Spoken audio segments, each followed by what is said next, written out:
Assalamualaikum class, I hope you all are fine and welcome to your English class of Real Scholar School System. I am your teacher Maria Ghani and today we will be starting with Unit 12, the blanket.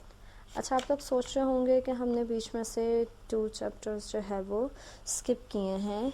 We will be reading that. ये क्यों हमने शुरू किया, क्योंकि I think this one is interesting. तो unit 12 है हमारा blanket. And before starting with the reading of unit, let's have a look at the information about the author की इंफॉर्मेशन पढ़ने से पहले what you have to do, pause the video और पहले जाके मिसौरी की लोकेशन को सर्च करें. Okay, after searching the location of the Missouri, उसकी थोड़ी सी इंफॉर्मेशन देखने के बाद let's have a look at the author's information. Author कौन है हमारा? Floyd Dell and he was born in 1887 in Pike country, Missouri. हमारा जो ऑथर है वो मॉडर्न है.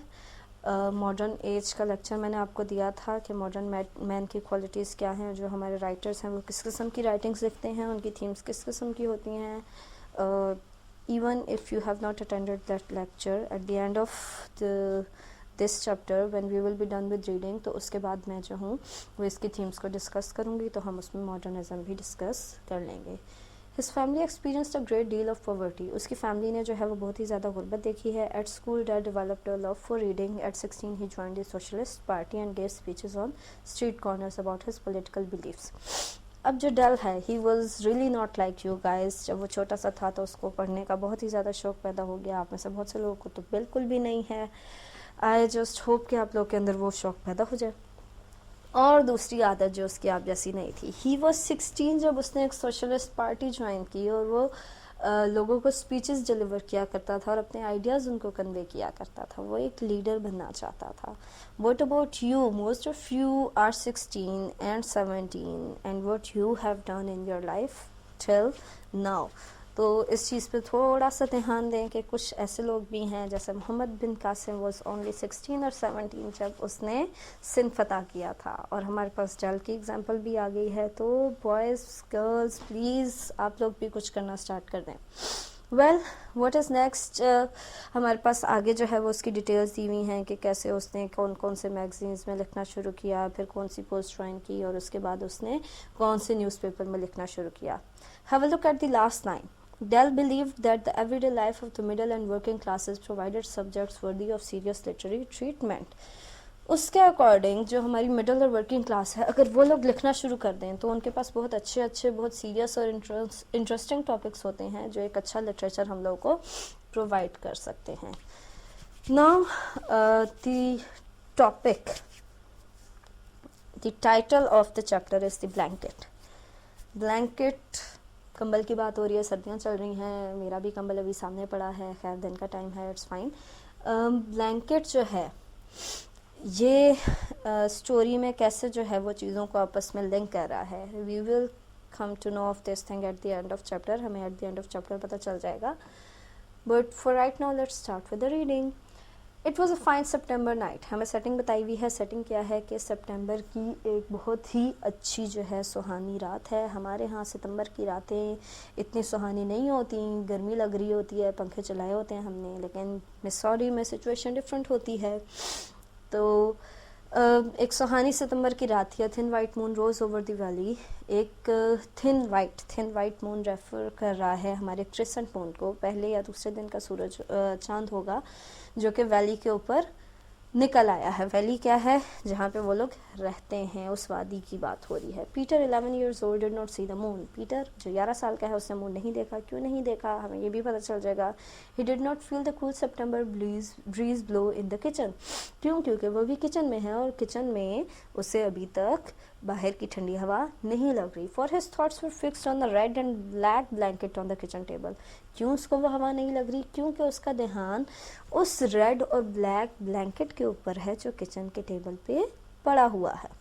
The blanket was a gift from his dad to his granddad, a going away gift. Blanket क्या है? वो उसके अब्बू की तरफ से उसके दादा अब्बू के लिए एक जाने वाला गिफ्ट है. दादा अब्बू कहीं जा रहे हैं और उनको वो गिफ्ट दिया जा रहा है. They said that granddad was going away, that's why they called it going away.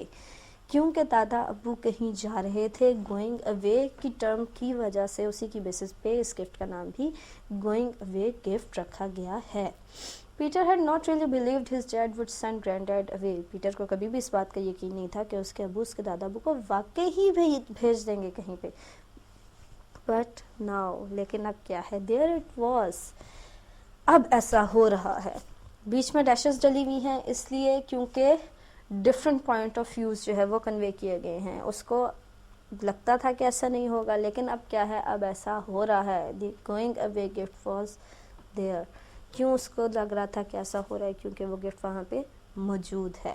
Dad had bought it that very morning. Dad ने कब उसको लिया? उसको उसी सुबह लिया है। And this was the last evening he and his grand dad would have with each other. और ये वो आखिरी शाम है जो वो और उसके दादा अबू एक दूसरे के साथ गुजारेंगे।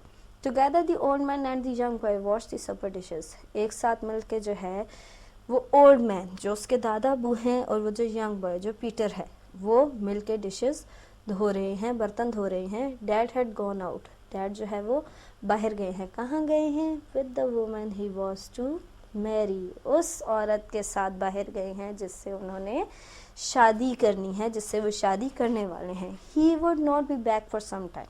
क्योंकि वो उसके साथ बाहर गए हैं तो उनको पता है कि वो भी थोड़ी देर के लिए बाहर से वापस नहीं आएंगे। When the dishes were finished, the old man and the boy went outside and sat under the moon. जब बर्तन धोने का काम ख़त्म हो गया तो दोनों दादा और पोता जो है वो ग्रैंडडैड और पीटर बाहर जाके चांद की रोशनी में बैठ गए। I'll get my harmonica. Harmonica क्या होता है? एक छोटा सा म्यूजिकल इंस्ट्रूमेंट होता है जिसको मुंह की मदद से बजाते हैं। And play for you. दादा वो कह रहे हैं कि मैं अंदर से अपना हारमोनिका लेके आता हूँ और तुम्हारे लिए बजाता हूँ। I will play some of the old tunes. मैं कुछ पुरानी धुनें बजाऊँगा। पुरानी धुनें क्यों? क्योंकि उनकी आखिरी रात है साथ में, तो वो अपनी कुछ यादें ताज़ा करना चाहते हैं। अभी तक हमें 3 कैरेक्टर्स बताए गए हैं, बल्कि 4th का भी रेफरेंस आ गया हुआ है। हमारे पास 4 कैरेक्टर्स हैं पूरे स्टोरी में जो हमें इन्हीं फर्स्ट 4 पैसेजेस में बता दिए गए हैं। कौन है? मेन कैरेक्टर है पीटर, उसके अबू डैड, उसके ग्रैंड डैड, उसके दादा अबू, और वो वुमेन, वो गर्ल जिससे उसके अबू शादी करने वाले हैं। नेक्स्ट क्या कहता है राइटर हमें? But instead of the harmonica he brought out the blanket. Harmonica लेके आने के बजाय दादा अबू क्या ले आए हैं? वो ब्लैंकेट को उठा के ले आए हैं। It was a big double blanket. वो एक बहुत बड़ा और डबल बेड का ब्लैंकेट था। Now isn't that a fine blanket said the old man smoothing it over his knees. अपनी टांगों के ऊपर उसको अच्छे से फैलाते हुए, सीधा करते हुए दादा अबू ने क्या कहा कि क्या यह एक अच्छा ब्लैंकेट नहीं है? And isn't your father a kind man to be giving the old man a blanket like this to go away with. और क्या तुम्हारे अबू एक बहुत ही अच्छे इंसान नहीं है कि वो एक बूढ़े आदमी को जो जा रहा है यहाँ से इतना अच्छा ब्लैंकेट गिफ्ट कर रहे हैं? It cost some things. इसकी ज़रूर कोई अच्छी कीमत होगी। It did. हाँ होगी। Look at the wool in it. क्यों? देखो इसकी वूल कितनी अच्छी है। And warm it will be these cold winter nights to come. और ये जो कोल्ड विंटर नाइट्स आने वाली हैं इनमें ये कितना गर्म होगा। There will be no other blanket like it up there. जहाँ मैं जा रहा हूँ वहाँ इस जैसा कोई भी और ब्लैंकेट नहीं होगा। नाउ वी आर श्योर कि जो दादा अबू हैं वो कहाँ जा रहे हैं। वो खुदा न खास्ता उनकी डेथ नहीं होने वाली, वो मरने वाले नहीं हैं, लेकिन वो कहीं और जा रहे हैं, किसी ऐसी जगह जा रहे हैं वहाँ उनको कोई अच्छा ब्लैंकेट, इससे अच्छा ब्लैंकेट नहीं देगा। मे बी क्यों नहीं देगा? क्योंकि कोई और वहाँ होगा नहीं। मे बी कोई उनसे मिलने नहीं जाएगा। कुछ भी पॉसिबल है, लेकिन अभी हमें ये नहीं बताया गया कि दादा अबू कहाँ जाने वाले हैं। तो we will come to know of it on the next page के ग्रैंड डैड कहाँ जा रहे हैं। It was like granddad to be saying that he was trying to make it easier. अब पीटर खुद से सोच रहा है। अगर आपको याद हो तो मैंने स्ट्रीम ऑफ कॉन्शियसनेस का जो है वो कॉन्सेप्ट बताया था आपको कि हमारे माइंड में जो चल रहा होता है हम उन चीज़ों को देखते हैं, तो हमें उसके जो पीटर के माइंड के अंदर चल रहा है हमें वो सारी बातें भी बताई जा रही हैं।